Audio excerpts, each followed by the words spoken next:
Audio one. सावधान, नया युग आ रहा है। जागृत आत्माओं के अंतः क्षेत्र में नवयुग की दिव्य किरणों का अवतरण। जागृत आत्माओं पर ऊर्ध्वगामी उल्लास की तरह उतरने वाले प्रेरणा पर्व वसंत से परिवार के अधिकांश व्यक्तियों को एक ही प्रकार की आंतरिक अनुभूतियां हो रही हैं कि उन्हें मूर्छितों की तरह अस्त व्यस्त स्थिति में नहीं पड़े रहना चाहिए, वरन ऐसी रीति नीति अपनानी चाहिए जिसे जागृतों और जीवितों के अनुरूप कहा जा सके। लगता है कोई भीतर से उमड़ता घुमड़ता है और बंदी गृह में पड़े रहने से इनकार करता है, बंधनों से छूटना चाहता है। यह कौन है? प्रतीत होता है यह अपनी ही अंतरात्मा है, जिसे नर पशु की स्थिति अपने लिए छोटी और असह्य प्रतीत हो रही है। गर्भ भ्रूण भी जब परिपक्व हो जाता है तो उदर दरी में सीमाबद्ध रहने से इनकार कर देता है। इस इनकारी में उसे प्राण हथेली पर रखकर अविज्ञात परिस्थिति में रहने का दुस्साहस करना पड़ता है। इस दुस्साहस के कारण न केवल उसे स्वयं को बल्कि संबद्ध जन्मदात्री को भी प्रसव पीड़ा सहनी पड़ती है, किंतु किया क्या जाए? यथा स्थिति बनी रहने में भी खैर नहीं, उसका फलितार्थ और भी अधिक दुखद है। उस स्थिति में अधिक चिंता और अधिक संकट का सामना करना पड़ता। प्रसव संघर्ष कष्टकर ही है, उसकी उथल पुथल भी असाधारण है। इतने पर उज्जवल भविष्य की संभावना को स्पष्ट देखते हुए भ्रूण की, उसकी जन्मदात्री की अंतरात्मा निश्चिंत रहती है कि जो होने जा रहा है वह कष्टकर भले ही हो, अनिष्टकारक नहीं है। इन दिनों युग निर्माण परिवार के परिजनों की अंतः भूमिका में प्रायः ऐसी ही खिचड़ी पक रही है। लगता है कोई समर्थ सत्ता उन्हें झकझोर रही है और कह रही है कि अरुणोदय की इस पुण्य वेला में वही किया जाना चाहिए जो जागृतों के लिए शोभनीय है। वह नहीं होते रहना चाहिए जिसे मूर्छित और अविकसित मनोभूमि के पिछड़े व्यक्तित्व के लोग अपनाए रहते हैं। क्या करना चाहिए? इसका उत्तर अपने ही भीतर से प्रतिध्वनित होता है। परिवर्तन, ढर्रे का परित्याग और नव जीवन का शुभारंभ, यही वह हलचलें हैं जो इन दिनों हम में से अधिकांश के अंतःकरणों में उठ रही हैं। यह घटनाक्रम नहीं है जिसे आंखों से देखा जा सके, किंतु अंतः जगत की हलचलें भी प्रकारांतर से घटनाओं की सृजनकर्त्री होती हैं, इसलिए उनका महत्व भी कम नहीं समझा जा सकता। जागृत आत्माओं के अंतर जगत में चल रहा वर्तमान मंथन उन्हें 3 प्रेरणाएं दे रहा है। इन्हें गंगा, यमुना, सरस्वती का मिलन संगम कहा जा सकता है। प्रेरणा पर्व पर अवतरित होने वाली त्रिपदा गायत्री की इन्हें 3 प्रकाश किरणें भी कहा जा सकता है। ऐसी प्रकाश किरणें जिनके आलोक में वर्तमान को समझ सकना और भविष्य का निर्माण कर सकना संभव हो सके। नवयुग के अनुरूप नव जीवन की 3 प्रेरणाएं हैं। पहली, जीवन व्यवसाय में ईश्वर की साझेदारी को कारगर बनाया जाए। दूसरी, युग धर्म का परिपालन अन्य दैनिक आवश्यकताओं की तरह नित्य कर्म में सम्मिलित रखा जाए। और तीसरी, जीवन का उत्तरार्ध इतना शानदार बनाया जाए जिसमें आत्म शांति, ईश्वरीय अनुकंपा और लोक श्रद्धा का समन्वित वरदान मिल सके। देवता प्रेरणाएं देकर अपनी अनुकंपा पूर्ण कर देते हैं। इसके उपरांत मनुष्य का कर्तव्य आरंभ होता है। दिव्य प्रेरणाओं को स्वभाव अभ्यास में उतारने के लिए जो पुरुषार्थ करना पड़ता है उसी का नाम तप साधना है। विभूतियां साधना से मिलती हैं। देवता सीधे किसी पर संपत्ति नहीं बरसाते। यदि वे ऐसा किया करें तो फिर मनुष्य बुरी तरह अकर्मण्य हो जाए। फिर पुरुषार्थ और पात्रता की कोई आवश्यकता ही न रहे और सर्वत्र भयंकर अंधेर मच जाए। न कभी देवता ने किसी के घर छप्पर फाड़कर अशर्फियों का घड़ा गिराया है और न किसी विचारशील को वैसी आशा ही करनी चाहिए। देवता की प्रेरणा, मनुष्य की तदनुरूप साधना, दोनों का समन्वय ही उपयुक्त प्रतिफल प्रस्तुत करता है। बीज की समर्थता, धरती का अनुदान, बादलों का अनुग्रह उपलब्ध होते हुए भी किसान को प्रबल पुरुषार्थ की आवश्यकता रहती ही है। उसके बिना फसल का लाभ कहाँ मिल पाता है। साधना का शुभारंभ भर उपासना से होता है। उसे फलित होने के लिए उपासना का तत्वज्ञान जीवन व्यवहार के साथ पूरी तरह समन्वित करना होता है। सस्ते मोल में महंगी उपलब्धियां पाने के लिए लालायित बाल बुद्धि के लोगों को यह कठिन प्रतीत हो सकता है, पर इससे क्या, तथ्य तो अपनी जगह अडिग ही रहेंगे। दिव्य प्रेरणाओं को जीवन साधना के रूप में विकसित किए बिना महत्वपूर्ण वरदान पाने का अन्य कोई रास्ता है ही नहीं। इस तथ्य को युग निर्माण परिवार के परिजनों ने 1000 बार सुना और 100 बार समझा है। सो वे आध्यात्मिक उपलब्धियां प्राप्त करने के लिए कल्पना जल्पना से आगे बढ़कर जीवन साधना की अनिवार्य आवश्यकता को समझ भी चुके हैं। इन दिनों इसके लिए वे साहस भरी तैयारियां करने में भी लग रहे हैं। जीवन व्यवसाय में ईश्वर की सार्थक साझेदारी से मिलने वाली उपलब्धियां कहीं अधिक हैं। जीवन में ईश्वर की चेतना की कितनी बड़ी पूंजी लगी है, कितनी अनुकूलताएं उसने उत्पन्न की हैं, कितना श्रम सहयोग उसका बरस रहा है। इतने पर भी प्रतिफल में से उसका लाभांश न देने की बेईमानी जैसी नीति अपनाते रहना अनुचित है। इसमें लाभ सोचा तो जाता है, पर वस्तुतः हानि अधिक है। बैंक की पूंजी से बड़े बड़े मिल व्यवसाय चलते हैं। इस तरह एक प्रकार से बैंक भी परोक्ष रूप से उस व्यवसाय में साझीदार बन जाता है। बैंक से ऋण लेने वाले नियत अवधि पूरी होने पर पैसा वापस भी लौटाते हैं और ब्याज भी देते हैं। यदि इस व्यवस्था में व्यतिरेक उत्पन्न किया जाए, ना तो पूंजी लौटाते रहने का क्रम चलाया जाए और ना ब्याज ही दी जाए, तो फिर गतिरोध उत्पन्न होगा। नया ऋण मिलना बंद हो जाएगा और पिछली देनदारी वसूल करने के लिए कड़ाई बरती जाने लगेगी। जीवन व्यवसाय में ईश्वरीय अनुदान को बैंक ऋण माना जाए, लूट का माल नहीं। बैंक को इस बात से ही आपत्ति होगी कि ऋण जिस काम के लिए लिया गया था उसे न करके दुर्व्यसनों और फिजूल खर्चियों में उड़ा दिया जाए। ऐसे कर्जदारों का नाम भी बैंक अपनी व्यवहार सूची में से काट देता है और आदान प्रदान बंद हो जाता है। यह तथ्य दर्पण की तरह स्पष्ट है कि जीवन व्यवसाय में ईश्वर की साझेदारी का क्रम सुव्यवस्थित चल पड़ने से इतना अधिक लाभ है जितना संसार के और किसी व्यापार व्यवसाय में हो ही नहीं सकता। झूठे धर्म व्यवसायियों और ईश्वर प्रवंचकों की बात दूसरी है, पर सच्ची ईश्वर भक्ति तो ऐसी उद्योग नीति है जिससे लौकिक और पारलौकिक दोनों क्षेत्रों के असीम लाभों की संभावना विद्यमान है। सुदामा, नरसी, अर्जुन, हनुमान, ध्रुव, प्रहलाद, विभीषण, ईसा, गांधी, बुद्ध, महावीर, नानक, कबीर, विवेकानंद, दयानंद आदि ने सच्ची ईश्वर भक्ति का मार्ग अपनाया। वे स्वयं धन्य बने और असंख्यों को समुन्नत बनाने में योगदान देकर श्रेय सम्मान पाया। साझेदारी का सिद्धांत पाने लौटाने, गिव एंड टेक, आदान और प्रदान के ऊपर टिका हुआ है। बीज बोने और फसल उगाने, पूंजी लगाने, लाभ कमाने का तथ्य सर्वविदित है। ईश्वर की प्रसन्नता एवं अनुकंपा प्राप्त करने के लिए सस्ता खिलवाड़ करते रहना ही नहीं, शालीनता के उच्च स्तरीय नियमों का परिपालन आवश्यक है। ईश्वर भक्ति का शुभारंभ उपासना अनुष्ठानों के साथ बहुत पहले कराया जा चुका है। उस उपक्रम में आत्मिक प्रगति के समस्त सिद्धांत और कार्यक्रम समझाए जा चुके हैं। अब आगे का पुरुषार्थ आरंभ होना चाहिए। पट्टी पूजन, बीजारोपण, उद्घाटन समारोह, शिलान्यास आदि का महत्व सभी जानते हैं, पर बात उतने मात्र से ही तो समाप्त नहीं हो जाती। श्री गणेश के बाद भी बहुत कुछ करना पड़ता है।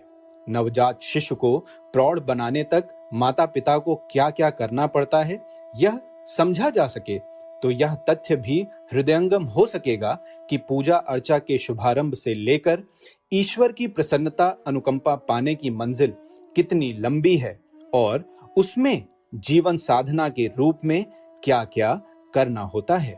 ईश्वर की जीवन व्यवस्था में साझेदारी के लिए उपासना के शुभारंभ के उपरांत अब पहला साधना, दूसरा स्वाध्याय, तीसरा संयम और चौथा सेवा के 4 कदम आगे बढ़ाने की आवश्यकता है। परमार्थ प्रयोजनों में हमारे अंशदान की मात्रा बढ़नी चाहिए। शरीर एवं परिवार की तरह ही आदर्शों के परिपालन और परिपोषण के लिए भी कुछ किया जाना चाहिए, और ऐसा किया जाना चाहिए जो जागृत आत्माओं की जीवनचर्या के अनुरूप हो।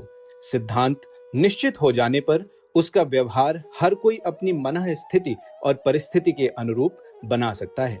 जो इस दिशा में जितना साहस करेंगे, जितने उदार बनेंगे, उन्हें सच्चे ईश्वर भक्तों की पंक्ति में खड़े होने और उन्हीं जैसा लाभ प्राप्त करने का अवसर मिलेगा, यह सुनिश्चित है। वसंती प्रेरणा की दूसरी किरण है युग धर्म का परिपालन। तत्वदर्शी जानते हैं कि आज की विभीषिकाओं का एकमात्र कारण मानवीय गतिविधियों में पशु प्रवृत्तियों की मात्रा बढ़ जाना ही है। संतुलन को संभाले बिना प्रस्तुत समस्याओं के समाधान और कठिनाइयों के निराकरण का और कोई मार्ग है नहीं। जनमानस का भावनात्मक परिष्कार ही आज की अगणित विपत्तियों और विभीषिकाओं के निवारण का एकमात्र उपाय है। पत्ते सींचने की अपेक्षा जड़ सींचने से ही मुरझाए पेड़ को हरा बनाने का उद्देश्य पूरा होगा। फुंसियों पर मरहम लगाना ही पर्याप्त नहीं, रक्त शोधन का उपचार भी होना चाहिए। मक्खी, मच्छर, कृमि, कीटक, विषाणु और दुर्गंध को हटाने में सफलता प्राप्त करनी हो तो वह गंदगी हटानी चाहिए जहां से वे अवांछनीय तत्व उत्पन्न होते हैं। युग धर्म की मांग है कि इन दिनों परमार्थ आकांक्षा को अस्त व्यस्त न किया जाए, उसे ध्रुव केंद्र पर नियोजित किया जाए। वह केंद्र है ज्ञान यज्ञ। विचार क्रांति को युग परिवर्तन का आधार माना जाए। हमारे चिंतन और प्रयासों को इन दिनों अर्जुन के मछली की आंख भर देखने की तरह ज्ञान यज्ञ के एक ही लक्ष्य पर नियोजित रहना चाहिए। अन्य समयों में पुण्य परमार्थ के और अनेक उपाय भी उपयुक्त समझे गए होंगे, पर आज के आपत्ति काल में जलते हुए छप्परों पर पानी डालने की एक ही प्रक्रिया में हमें पूरी तत्परता के साथ लगना चाहिए। जनमानस का परिष्कार इन दिनों जागृत आत्माओं का एक ही कार्यक्रम रहना चाहिए। इसी पर हमारी समस्त विचारणा और क्रियाशीलता को केंद्रीभूत रहना चाहिए। आज का युग धर्म, आपत्ति धर्म यही समझा जाना चाहिए। तीसरी प्रेरणा जीवन की महान पूर्णाहुति के रूप में जागृत आत्माओं को वानप्रस्थ परंपरा को पुनर्जीवित करने में अपना अनुकरणीय आदर्श प्रस्तुत करना चाहिए। भारतीय संस्कृति के गौरव भरे अतीत की ऋण यह वानप्रस्थ परंपरा ही रही है। प्रखर और परिपक्व लोक सेवी इसी नर रत्नों की खदान में से निकलते रहे हैं। सार्वजनिक जीवन को पवित्र और प्रखर बनाए रहने वाले शिल्पी और प्रहरी इसी क्षेत्र में उत्पन्न होते रहे हैं। नवयुग का निर्माण बड़ा काम है। जनमानस का परिष्कार उच्च स्तरीय लोगों द्वारा ही संपन्न हो सकता है। वे ना तो पैसा देकर खरीदे जा सकते हैं और ना यश सम्मान का लालच देकर बुलाया जा सकता है। पैसे और मान के लोभी अपनी स्वार्थ सिद्धि के लिए सार्वजनिक क्षेत्र को उल्टा विकृत करके रखेंगे। ओछे लोगों द्वारा भावनात्मक नव निर्माण की अपेक्षा करना व्यर्थ है। उनके अभिनय से तो उल्टी अश्रद्धा उत्पन्न होगी। नवयुग के अवतरण का तप करने के लिए भागीरथों, दधीचों, ध्रुव, प्रहलादों की आवश्यकता पड़ेगी। यह उपार्जन वानप्रस्थ की उर्वर भूमि में ही संपन्न हो सकता है। विश्व के भविष्य और मनुष्य के भाग्य का निर्माण इन्हीं दिनों हो रहा है। अस्तु उसके लिए उपयुक्त व्यक्तियों की आवश्यकता जितनी आज है उतनी पहले कभी नहीं रही। इसकी पूर्ति के लिए दूसरों से आगे आने को कहने के लिए वाणी में तभी बल आ सकेगा जब उसके लिए अपना उदाहरण पहले प्रस्तुत करें। व्यस्त लोगों को वर्ष में 1-2 महीने का समय निकालने वाले कनिष्ठ वानप्रस्थ और परिस्थिति अनुकूल हो तो समग्र वानप्रस्थ के रूप में अपने आत्मिक स्तर की पदोन्नति का प्रयत्न किया ही जाना चाहिए। ब्रह्मवर्चस्व प्रशिक्षण प्रायः इसी मनोभूमि के लोगों के लिए है। भावनात्मक स्तर पर बदला हुआ मनुष्य प्रस्तुत परिस्थितियों में समग्र परिवर्तन उपस्थित करेगा। देखने में शरीर, मकान, नदी, पर्वत यही सब रहेंगे, पर इन कलेवरों के अंतर्गत प्राण दूसरा ही होगा। तब लोग अपने दुख से पड़ोसी के दुख को और अपने सुख से दूसरों के सुख को कम नहीं अधिक ही मानेंगे। तब संकीर्ण स्वार्थपरता के लिए चिंतन में कोई स्थान ना होगा। हर व्यक्ति यही सोचेगा कि जिस समाज के अनुदान से उसका व्यक्तित्व विनिर्मित और विकसित हुआ है, उसे सुविकसित समुन्नत बनाने के लिए अधिक से अधिक योगदान करना चाहिए। ऐसी मनः स्थिति में हर मनुष्य स्नेह और सौजन्य का प्रतीक होकर रहेगा। शालीनता और सज्जनता उसकी नीति होगी। अपने लिए कम, दूसरों के लिए अधिक की प्रतिस्पर्धा में कौन अग्रणी रहता है, इसकी प्रतिस्पर्धा में लोग अधिकार के लिए नहीं लड़ेंगे, वरन कर्तव्य पालन में कौन अग्रणी रहा, इसकी प्रतिस्पर्धा करेंगे। तब मनुष्य मनुष्य का शत्रु नहीं, मित्र बनकर रहेगा। एक दूसरे को संदेह, अविश्वास और आशंका की दृष्टि से नहीं देखेंगे। एक दूसरे पर विश्वास करके चलेंगे भी और उस मान्यता की यथार्थता भी सिद्ध करेंगे। ना कटुता की आवश्यकता पड़ेगी, ना कर्कशता की। न्याय और विवेक की प्रधानता के कारण ना कहीं अनैतिकता दिखाई देगी और ना कहीं भ्रम छद्म के लिए स्थान रहेगा। लोग सीधा सादा, सरल और हर्षोल्लास भरा जीवन जिएंगे। इसी की पूर्व भूमिका इन दिनों आदर्शवादी उमंगों के रूप में प्रज्ञा परिजनों के अंतःकरणों में उठती उछलती दिखाई पड़ रही है, जिसे आज हर कोई स्पष्ट रूप से अनुभव कर रहा है।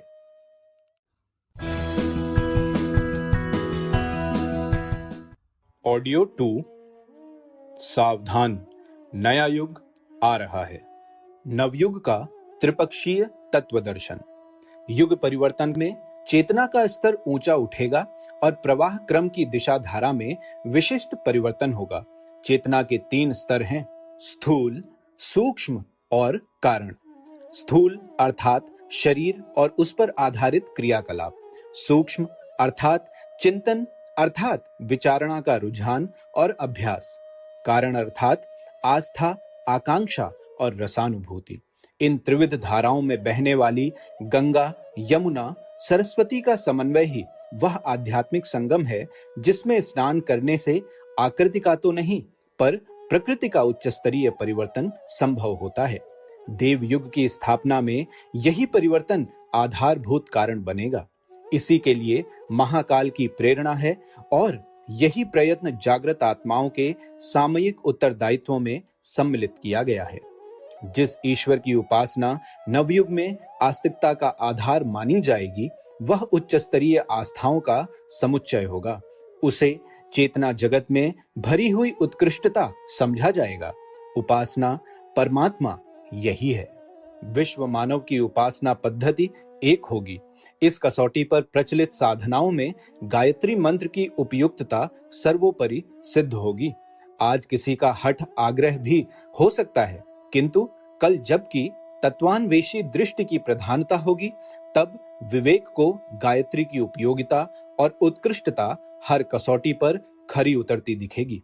प्रज्ञावतार इस युग की प्रमुख आवश्यकता है। विचार क्रांति, भाव परिष्कार इसी का प्रत्यक्ष रूप है। मानवीय तत्व दर्शन एवं दृष्टिकोण में उत्कृष्टता का समावेश करने के लिए गायत्री मंत्र का उपयोग करके आज भी उसकी समर्थता का चमत्कार देखा जा सकता है। कल तो वह विशिष्टता और भी अच्छी तरह परखी जा सकेगी जब सर्वोत्तम का चुनाव अथवा सर्वश्रेष्ठ का अभिनव निर्धारण होगा। तो चिर पुरातन और चिर नवीन का समन्वय गायत्री के केंद्र बिंदु पर ही जा टिकेगा। व्यक्ति को साधनों के आकर्षण से बचाकर आदर्शवादी उत्कृष्टता का रसास्वादन कराने वाले श्रद्धा विज्ञान को आस्तिकता कहा गया है। इसे युग धर्म का अविच्छिन्न अंग माना जाएगा। व्यक्तित्व की गहनतम परत का परिष्कार करने के लिए ईश्वर भक्ति का आश्रय लिए जाने से व्यक्ति के अंतराल को ऊंचा उठाने में, क्षुद्र से महान बनाने में प्राचीन काल की तरह अगले युग में भी सफलता मिलेगी। इस विश्वास के लिए युग परिवर्तन के प्रयास में ईश्वर विश्वास और तादात्म्य को प्रमुखता दी गई है। नवयुग में आध्यात्मिकता का तत्व दर्शन लोक चिंतन का निर्धारण और नियमन कर सकने में समर्थ होगा। लोगों को मानव जीवन की उत्कृष्टता और उसके पीछे छुपी हुई ईश्वर की अपेक्षा को समझना होगा। अन्य प्राणियों की तुलना में मानव को जो गरिमा उपलब्ध है, उसके साथ जुड़ी हुई जिम्मेदारी को भी अनुभव करना होगा। परिष्कृत जीवन ही आत्मिक प्रगति का एकमात्र उपाय है। आत्म कल्याण ही सच्चा स्वार्थ साधन है। जब यह अनुभव किया जाएगा तो आज की लोलुपता का पलायन होने और उसके स्थान पर उदारता, सदाशयता को अपनाने में देर ना लगेगी। प्रस्तुत विपत्तियों और विभीषिकाओं के लिए वस्तुतः दार्शनिक विकृतियां ही जिम्मेदार हैं। उस उपेक्षित एवं विकृतियों से भरे क्षेत्र की नए सिरे से सफाई करने और उस रिक्तता को उत्कृष्ट चिंतन प्रवाह से भरने का प्रयास अगले दिनों तूफानी वेग से चलेगा। इसे भौतिकता पर आध्यात्मिकता की विजय कहा जाएगा। विचार क्रांति अभियान को प्रकारांतर से अध्यात्मवाद का पुनरुत्थान कहा जा सकता है।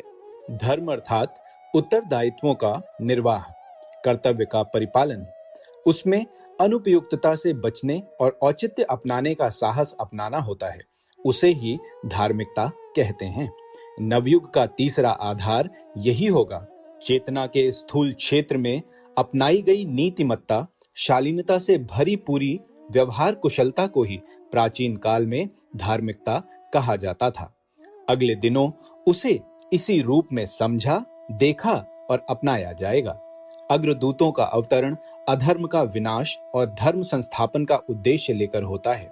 भगवान ने जब भी अवतार लिए हैं, तब उनकी समस्त गतिविधियां इन्हीं दो प्रयोजनों के लिए नियोजित रही हैं। बड़े संघर्ष और बड़े प्रतिष्ठापन के लीला संदोह में प्रमुख रूप से सम्मिलित रहे हैं। लंका दहन और राम राज्य की स्थापना की उभय पक्षीय गतिविधियां परस्पर भिन्न प्रकार की दिखते हुए भी एक दूसरे की पूरक हैं। अधर्म का नाश अर्थात गतिविधियों में सम्मिलित अवांछनीयताओं का उन्मूलन, धर्म का संस्थापन अर्थात सत प्रवृत्तियों और सत परंपराओं का परिपोषण, अभिवर्धन। इन्हीं दो प्रयोजनों का लोक व्यवहार में इन दिनों समावेश होना है। उनके प्रयोग एवं प्रकार तो अनेक होंगे, पर प्रयोजन एक ही रहेगा। धार्मिकता का पुनरुत्थान, पुनर्जीवन तथा कायाकल्प जैसा सर्वतोमुखी परिवर्तन। आस्तिकता, आध्यात्मिकता और धार्मिकता का जीवन दर्शन में जितना समावेश होगा, उसी अनुपात से व्यक्तित्व उभरेगा। आस्था संकट का निवारण इसी त्रिवेणी संगम के अवगाहन में संभव हो सकेगा। आस्था संकट ही आज की समस्त विकृतियों और विभीषिकाओं के लिए जिम्मेदार है। अस्तु निवारण और निराकरण उसी का होना चाहिए। समस्याओं का आत्यंतिक समाधान और किसी प्रकार नहीं हो सकेगा।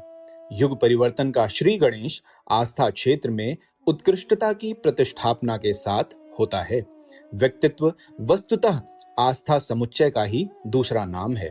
उसी स्तर के अनुरूप आकांक्षाएं उभरती हैं। आकांक्षाएं विचारणा को दिशा देती हैं। विचारणा के दबाव में शरीर की गतिविधियां ही स्वर्ग, नरक, उत्थान, पतन, विकास, विनाश आदि नामों से निरूपित होती रहती हैं।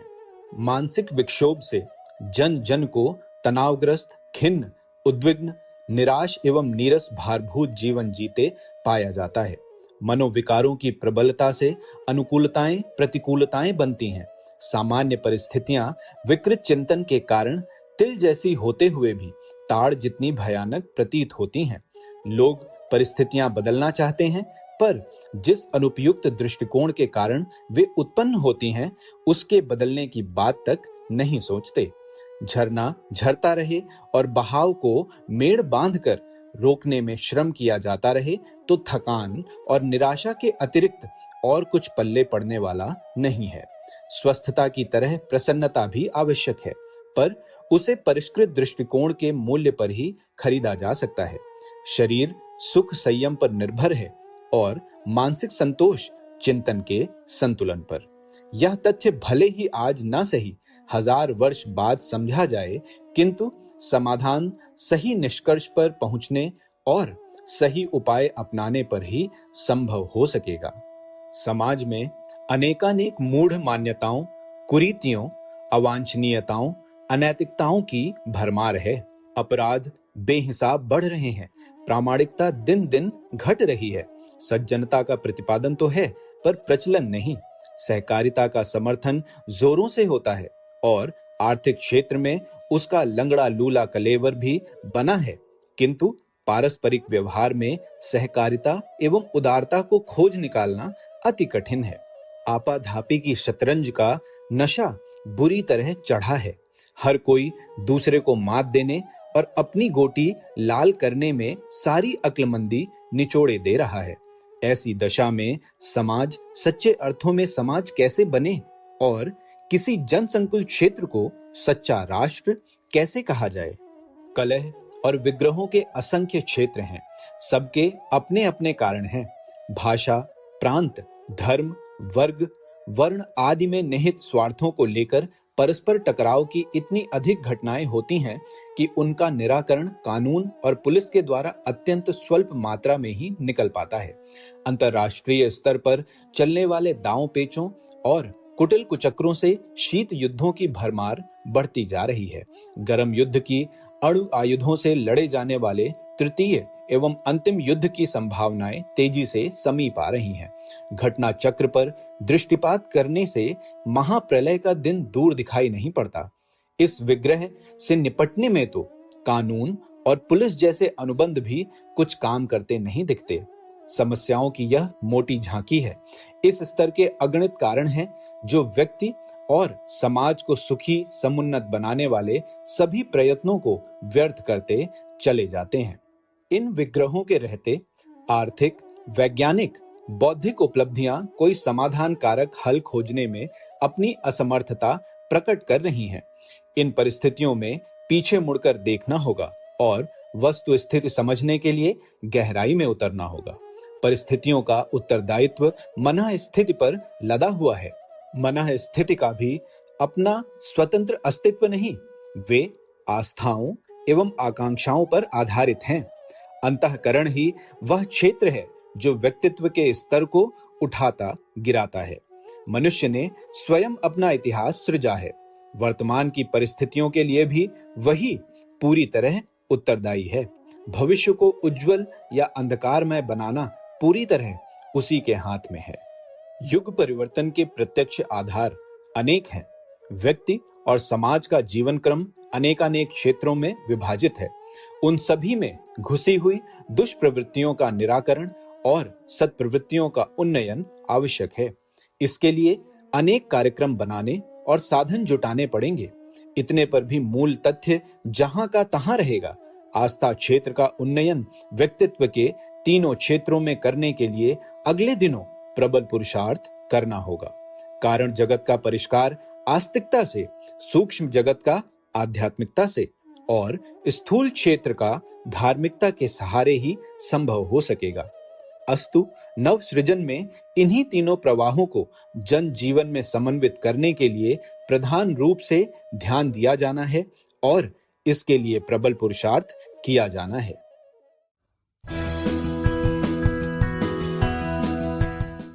ऑडियो 3 सावधान, नया युग आ रहा है। युग संधि की द्विधा नियति परिणति।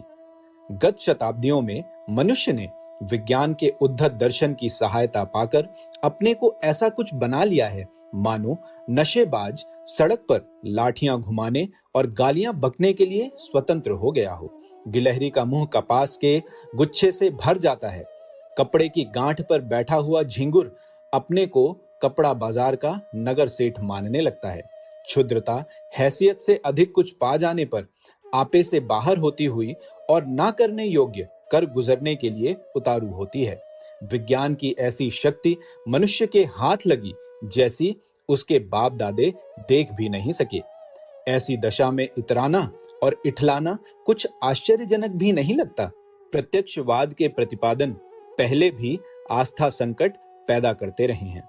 नास्तिकता पहले भी थी। उसे तर्कों के साथ सहारा देने वाला दर्शन जो हाथ लग गया है। ऐसी दशा में जिसकी लाठी उसकी भैंस वाले जंगली कानून को यदि अहमन्यता मुखर होकर उचित ठहराने का दुराग्रह अपनाए तो उसे अनगढ़पन के अतिरिक्त और क्या कहा जाए। पिछले दिनों से यही होने लगा है। नीति और मर्यादा को तिलांजलि देकर जो मिले उसी को हड़प जाने की वितृष्णा यदि अनर्थ करती चले तो पुरातन असुरता की नए ढांचे में नई आवृत्ति ही माना जाएगा। यह सब सदा के लिए चलता तो नहीं रह सकता। आखिर इस संसार का नियमन करने वाली कोई उच्च सत्ता भी तो है। वह ना रही होती तो आकाश के ग्रह गोलक और पृथ्वी के जलाशय सभी मर्यादा तोड़कर कुछ भी कर गुजरे होते और इस विश्व में कहीं भी व्यवस्था टिक ना पाती। बच्चों का अनगढ़पन एक सीमा तक ही अभिभावक सहन करते हैं। अति अपनाने पर उनके भी कान उमेठे जाते हैं, भले ही कभी उन्हें राजा बेटा कहकर दुलराया भी जाता रहा हो। कर्म फल का चक्र अपनी धुरी पर नियमित रूप से घूमता है। वहां देर हो सकती है पर अंधेर नहीं चल सकता। जो बोया है वही काटना पड़ेगा। अनीति पर चलने वाले समाज या शासन की पकड़ से बच सकते हैं, किंतु आत्मा और परमात्मा दोनों में से कोई भी किसी के साथ रियायत बरतने को तैयार नहीं होता।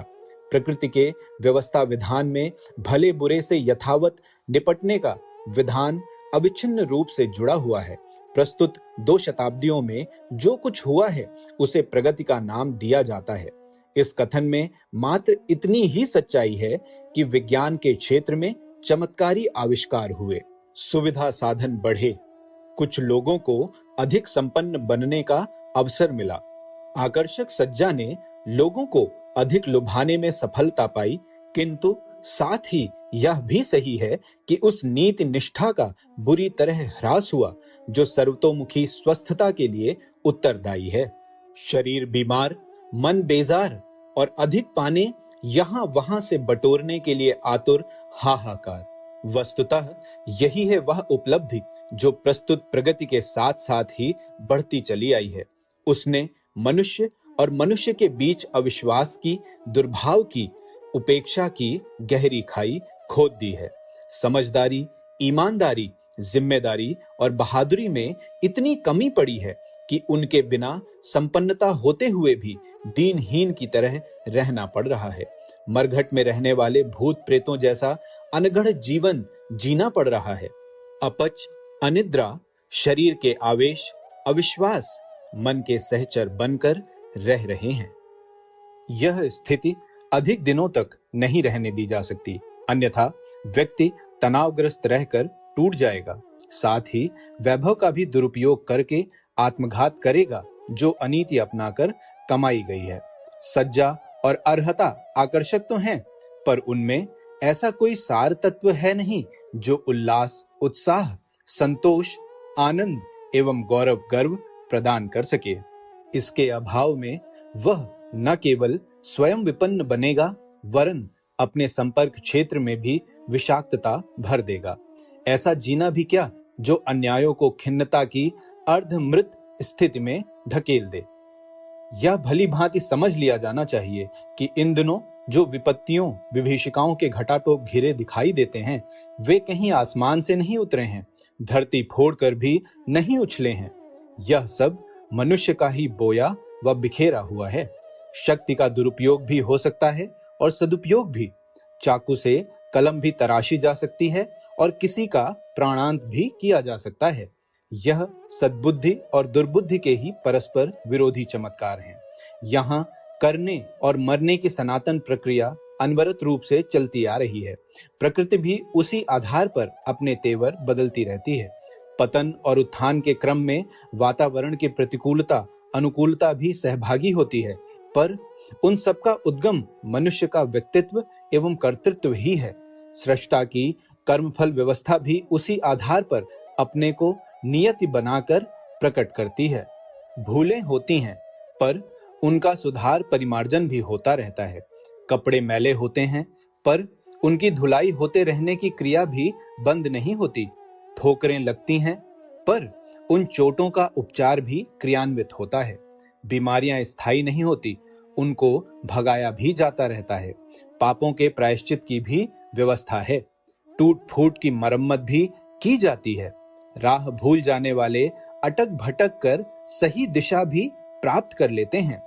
उद्दंडताओं का दौर कभी कभी पागल हाथी की तरह बहुत कुछ तोड़ फोड़ तो कर डालता है, पर अंततः कुशल महावत उसे सही तरीके से रहने के लिए बाधित कर देता है। शोक संताप आते तो हैं, पर वे चिरस्थायी नहीं रहते। आतंकवादी कभी कभी हमले तो बोलते हैं और तोड़फोड़ भी बहुत करते हैं। इतने पर भी जीवन के सामान्य क्रम का सदा के लिए अंत नहीं हो जाता। ग्रीष्म काल में बहुत कुछ सूखता, जलता, तपता तो है, पर ऐसा नहीं होता कि सदा वही स्थिति बनी रहे और मूसलाधार बरसने वाली मेघमाला का आगमन ही समाप्त हो जाए। कल का तपता धरातल परसों हरितिमा के मखमली फर्श से सुसज्जित भी होता है। मनुष्य पर बहुत बार आवेशों के उन्माद आते हैं। इस दशा में वह ऐसे कृत्य कर डालता है जिनकी क्षतिपूर्ति बहुत दिनों में बड़ी कठिनाई से ही हो पाती है। क्रोध में पागल कई बार स्वजनों तक की हत्या कर डालते हैं। आवेश उतरने पर ये समझ पाते हैं कि उनने अपने ही हाथों अपना कितना बड़ा अनर्थ कर डाला। देखने वालों को लगता है कि अब इस क्षति की पूर्ति न हो सकेगी, पर वस्तुतः ऐसा होता नहीं। समय घावों को भरता रहता है। मरने वालों की संख्या नित्य ही बहुत बड़ी होती है। लगता है कि यही क्रिया चलती रही तो संसार सूना हो जाएगा, पर वस्तुतः होता नहीं। नए जन्मने वाले उस घाटे की भरपाई करते रहते हैं। अंधड़ आते हैं, तूफान बहुत कुछ उखाड़ पछाड़ कर रख जाता है। चक्रवातों की करतूत कितनी भयावह होती है। ओले, टिड्डी दल, चूहे, पक्षी फसल को बर्बाद करने में कुछ कोर कसर नहीं छोड़ते। फिर भी ऐसी स्थिति नहीं आती है कि अन्न का सर्वथा अभाव हो जाए और लोग भूखे मर जाएं। दुष्ट दुरात्मा अपने कुकृत्यों में कोई कमी नहीं रहने देते। फिर भी नियत की व्यवस्था ऐसी है कि शांति और सज्जनता अपना अस्तित्व बनाए रह सके। भूकंपों, ज्वालामुखियों, दुर्भिक्षों, बाढ़ों, महामारियों का अपना इतिहास है। उनके द्वारा प्रस्तुत किए जाने वाला महाविनाश सुनने वालों तक के रोम खड़े कर देता है। फिर भी भूमि की समस्वरता समाप्त नहीं हुई है। विनाश की चुनौतियों को स्वीकार करने में विकास पूरी तरह समर्थ है। निराशाजन्य परिस्थितियों की विकरालता से सभी परिचित हैं। तमिश्रा की व्यापकता किसी से छिपी नहीं है, किंतु आशा का आश्वासन देने वाली उषा अपने समय पर उदित होती रही है एवं परिवर्तन लाती रही है। रात्रि के उपरांत प्रभात आता है। अवांछनीयताओं का साम्राज्य देर तक टिकता नहीं। समय चक्र ऐसी परिस्थितियां भी लाता है जिसमें विपन्नताओं से उबर सकना संभव हो सके। 21वीं सदी ऐसा ही संदेश लेकर आ रही है। उसे सर्वतोमुखी अभ्युदय का समय भी कह सकते हैं, सतयुग भी। 21वीं सदी इसी की प्रतीक बनकर आ रही है। युग संधि को द्वंद्व और संघर्ष की अवधि कह सकते हैं। अब से लेकर 20वीं सदी के अंत तक ऐसी ही द्विधा छाई रहेगी। रात्रि के अंतिम प्रहर में तमिश्रा अत्यधिक सघन हो जाती है। दीपक जब बुझता है तो ऊंची लौ दिखाता है। चींटी मरने को होती है तब पंख उगाती है। मरते समय गहरी सांसें चलने लगती हैं। यही सब देखकर यह उक्ति बनी है कि मरता क्या नहीं करता। आत्मरक्षा के लिए कौन हाथ पैर नहीं पीटता। यदि अनौचित्य की प्रस्तुत परंपरा भी ऐसा ही कुछ करे तो क्या आश्चर्य। सड़े फोड़े का गहरा मवाद यदि एक साथ ही निकलेगा तो अधिक घिनौने दृश्य उपस्थित करेगा। इस संभावना को देखते हुए अदृश्य द्रष्टाओं ने रोमांचकारी भविष्यवाणियां की हैं, जो प्रायः इस युग संधि पर लागू होती हैं। ईसाई धर्म में 7 टाइम्स एवं एंटी क्राइस्ट, इस्लाम धर्म में 14वीं सदी में कयामत तथा भविष्य पुराण में खंड प्रलय की चर्चा है। अन्य पूर्वार्थ और पाश्चात्य दिव्यदर्शियों ने भी इसी स्तर की भविष्यवाणियां की हैं, जिनसे प्रतीत होता है कि कुसमय का अंत होते होते कहर बरसेगा। किंतु इसके बाद ऐसा समय आएगा जिसमें पिछले समस्त घाटे की पूर्ति हो जाएगी, ताकि गहरी खाई पाट कर समतल ही नहीं वरन पुष्पोद्यान के रूप में भी छटा दिखाने लगे। प्रायश्चित करते समय जहां कठिनाई का सामना करना पड़ता है, वहां भार उतर जाने और उज्जवल भविष्य की संभावना बनने की प्रसन्नता भी होती है। युग संधि के इन वर्षों को ऐसे ही खट्टे मीठे स्वाद का सम्मिश्रण समझा जा सकता है। अशुभ की विदाई और शुभ की अगवानी का मिश्रित माहौल इन दिनों देखने को मिलेगा। एक ओर ऑपरेशन की छुरी कैंची संभाली जाएगी, तो दूसरी ओर घाव सीने और मरहम पट्टी के सरंजाम भी इकट्ठे होंगे। वधु को विदा करते समय जहां एक घर में आंसू टपकते हैं, वहीं दूसरे घर में गृह लक्ष्मी के आगमन पर सभी के चेहरे खिलते हैं। ऐसी ही द्विधा लेकर आ रही है युग संधि की वेला। इन वर्षों में ऐसे ही ज्वार भाटे आते रहेंगे। भ्रष्ट चिंतन और दुष्ट आचरण के कारण जो अनर्थ उपजे हैं, उन्हें कोई दावानल भस्मसात करके रख दे, यह संभव है। ऐसा समय असाधारण रूप से कष्टकारक भी हो सकता है। विपत्तियां और बढ़ सकती हैं, संकट और भी अधिक गहरा सकते हैं, किंतु साथ ही यह भी निश्चित है कि उज्जवल भविष्य का सृजन भी इन्हीं दिनों होगा। प्रतिभाएं इन्हीं दिनों उभरेंगी और उनके द्वारा बहुमुखी सृजन की ऐसी योजनाएं भी बनेंगी जो चरितार्थ होने पर ऐसा बासंती वातावरण बना दें जिसकी 21वीं सदी के रूप में आशा अपेक्षा चिरकाल से की जाती रही है।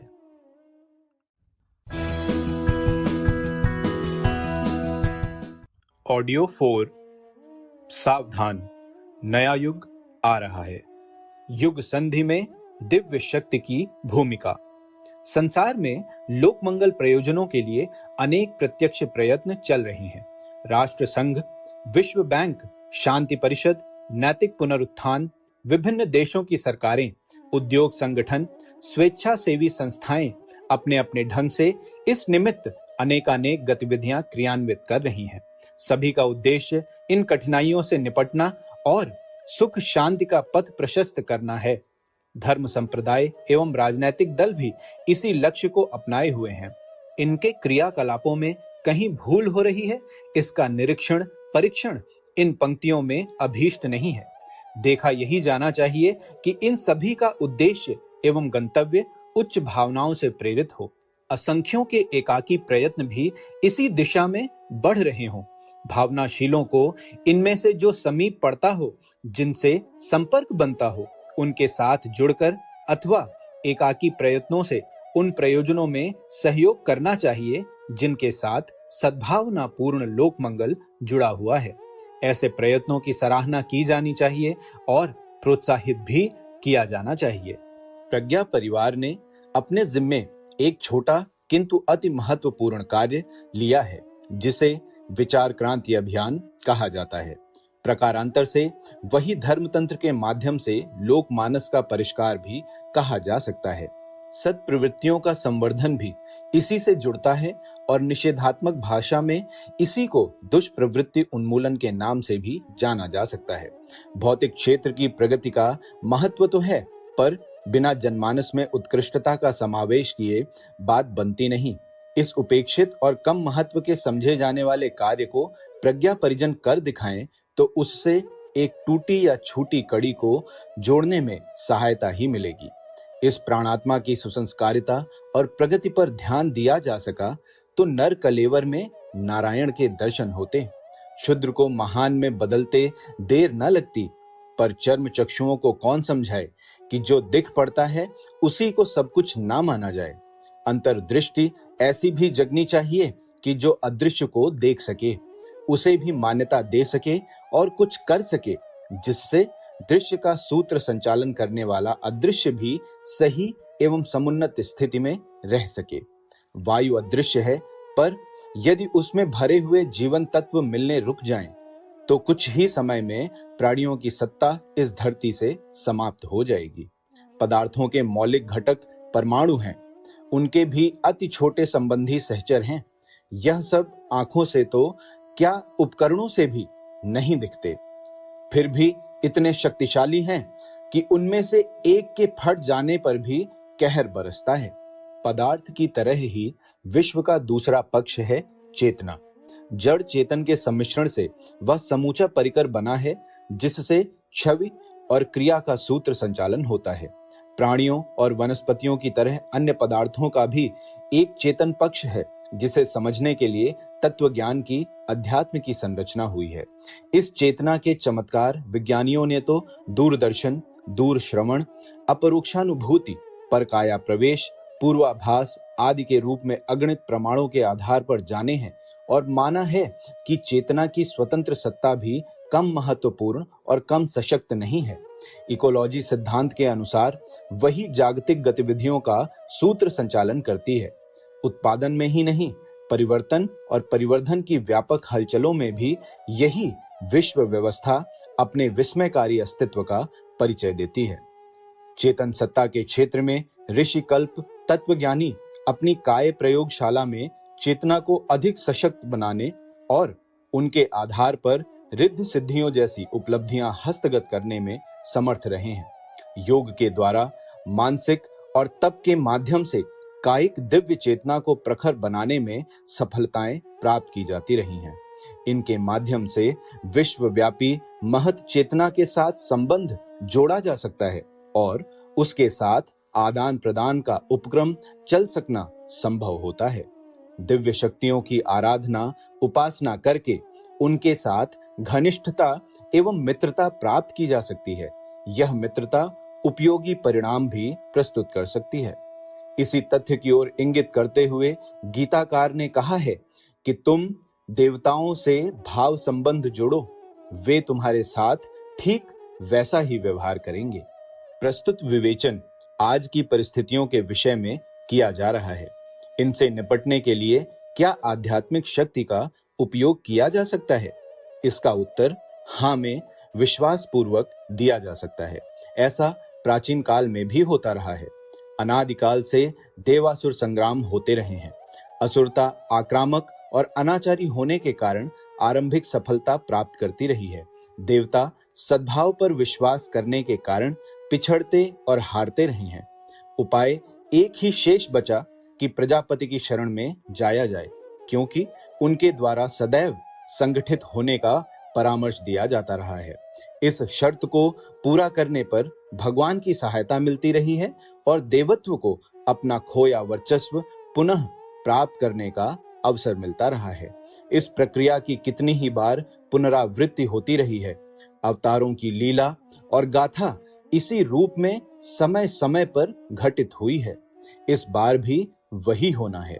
सज्जनों का सघन संगठन प्राथमिक आवश्यकता है और यदि अपने समय में अपने लोग इसे पूरा कर सके तो दैवी सहायता वर्तमान संकटों के निराकरण हेतु भी मिल सकती है। सतयुग की वापसी का उज्जवल भविष्य फिर हस्तगत हो सकता है। इंद्र को वज्र सृष्टा के अदृश्य सहयोग से ही मिला था। दधीचि जैसा साहसी उसी आधार पर मिला था। अदम्य वृत्तासुर के वध का उपक्रम इसी आधार पर बना। दुर्भिक्ष पीड़ित और बूंद बूंद पानी के लिए तरसती जनता को त्राण दिलाने के लिए स्वर्ग से धरती पर गंगा का अवतरण आवश्यक माना गया। भागीरथ ने तप किया, शिव का सहयोग मिला और संकट का समापन हो गया। दुर्गा अवतरण के पीछे भी यह उपक्रम काम करता देखा जा सकता है। असुरता का वध और देवताओं का विजय श्री वरण कर सकना उस सहयोग से ही संभव हुआ। स्वयंभू मनु और शतरूपा रानी की अनवरत तपश्चर्या भी ऐसे ही लोक कल्याण के निमित्त हुई थी। भगवान कार्तिकेय इसी निमित्त जन्मे थे। ऋषियों की तपश्चर्याएं मात्र निजी स्वर्ग मोक्ष के लिए नहीं हुई थीं। वे दिव्य शक्ति का अवतरण और वितरण करने के निमित्त ही इस कष्ट साध्य मार्ग को अपनाते रहे हैं। उनके मार्गदर्शन और वरदान अनुग्रह से ऐसे पुण्य प्रयोजन पूरे हुए हैं जिससे अवांछनीयता का समापन और औचित्य का उद्भव संभव हो सका। ईसा, बुद्ध, गांधी आदि विभूतियों के क्रियाकलापों में दिव्य शक्ति का जुड़ा होना माना जाता है। भारत के स्वतंत्रता के दिनों अरविंद और रमण जैसे महायोगी उपयुक्त वातावरण बनाने और अगणित प्रतिभाएं उगाने वाली तप साधना में संलग्न रहे। समुद्र मंथन जैसे महान कार्यों में अदृश्य सत्ता की दृश्य योजना काम करती रही है। ऋषियों का समग्र जीवन देवत्व को उद्भूत और आमंत्रित करने में नियोजित रहा है। उनके असाधारण शाप वरदानों के पीछे मात्र मानवीय स्तर का ही नहीं, दैवी शक्ति का भी समावेश रहा है। विश्वकर्मा का सृजन कौशल भी ऐसा नहीं था जिसे साधारण मानवीय क्षमता के सहारे संपन्न किया जा सका होता। हनुमान का एक नाम पवन पुत्र भी है। उन्हें रुद्र का अवतार भी माना गया है। देवता स्वर्ग में निवास करते हैं, अर्थात जहां भी स्वर्गीय विभूतियों की बहुलता होती है, वहां प्रकारांतर से देवत्व की संरचना को काम करते समझा जा सकता है। यहाँ मनुष्य के पुरुषार्थ का कम मूल्यांकन नहीं किया जा रहा है, पर यह बताया जा रहा है कि मनुष्य की विशिष्टता देवताओं की शक्ति के समन्वय से ही उभरती है, भले ही वह सुयोग के रूप में उपलब्ध हुई हो या अंतरिक्ष से अवतरित हुई हो। सृष्टा निराकार है, पर उसका मनुष्य को देवता के रूप में विकसित करने में जो अदृश्य अनुदान कार्य करता है, उसकी गरिमा भी कम नहीं आकी जा सकती। धर्म के अभ्युदय और अधर्म के विनाश की प्रतिज्ञा करने वालों ने युग युग से इसकी संभावना का विश्वास दिलाया है। ऐसे अवतरण व्यक्ति के रूप में नहीं, शक्ति प्रवाह बनकर कार्यरत होते हैं। अंधड़ आते हैं तो जहां तहां फैली गंदगी को तो समाप्त करते ही हैं, साथ ही अपनी दमखम पर साधारण तिनके, पत्ते एवं कणों को भी उछालकर आकाश तक पहुंचाते रहते हैं। वर्षा के दिनों में बूंदें बरसती हैं और अपने समन्वय से बड़े बड़े सरोवरों को लबालब भर देती हैं। ऐसी ही विस्मयकारी उथल पुथल युग प्रवाह के उमंगने पर होती हैं। लोगों के मन किसी दिशा विशेष में अनायास ही बहने लगते हैं। भारी वर्षा के दिनों में सारे क्षेत्र की गंदगी बह जाती है। युग चेतना का जो प्रवाह इन दिनों चल रहा है, उसे भी इसी स्तर का मानना चाहिए। पीछे की हवा का सहारा मिल जाने पर साइकिल सवार बिना पैर चलाए ही अभीष्ट दिशा में अपना वाहन दौड़ाता चला जाता है। ठीक यही बात इन दिनों के समय में भी समझनी चाहिए। दिव्य शक्तियां प्रस्तुत अवांछनीयता को उलटना चाहती हैं, फिर उनका सहयोग मांगने वाले उदार चेताओं का आमंत्रण और सहयोग भी उसमें जुड़ जाए तो उसे सोने और सुगंध का सम्मिश्रण ही कहना चाहिए। युग संधि की महान परिवर्तन वेला में मानवीय प्रयत्न ही सब कुछ नहीं बने रहेंगे, उन्हें अदृश्य सत्ता का अभीष्ट सहयोग भी प्राप्त होकर रहेगा।